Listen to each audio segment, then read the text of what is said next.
नागपंचमी हा श्रावण महिन्यातील एक महत्त्वाचा सण आहे, जो उत्साहाने आणि श्रद्धेने साजरा केला जातो. नागपंचमी या दिवशी घराघरामध्ये नागाची मूर्ती किंवा पाटावरती नागाची चित्र काढून पूजा केली जाते आणि त्याला दूध, लाया आणि इतर नैवेद्य दाखवला जातो.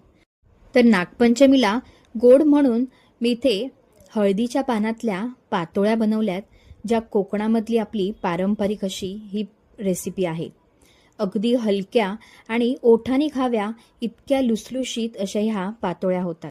त्यानंतर तुरीच्या डाळीचं मी इथे गोड वरण केलेलं आहे आणि त्यानंतर तोंडी लावायला बटाट्याची तिखट भाजी केली आहे.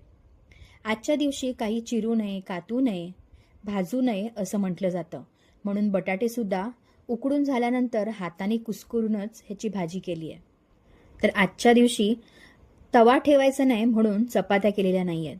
तर अगदी साधा सोप्पा असा आपला हा सात्विक आजचा नैवेद्य तयार झालाय. नाग हे पर्यावरणाचाच एक भाग आहे आणि त्याची पूजा करणं म्हणजे निसर्गाचा आदर करणं आणि पर्यावरणाच्या संतुलनासाठी प्रार्थना करणं ही अगदी निर्मळ भावना ह्या पूजेच्या मागची आहे.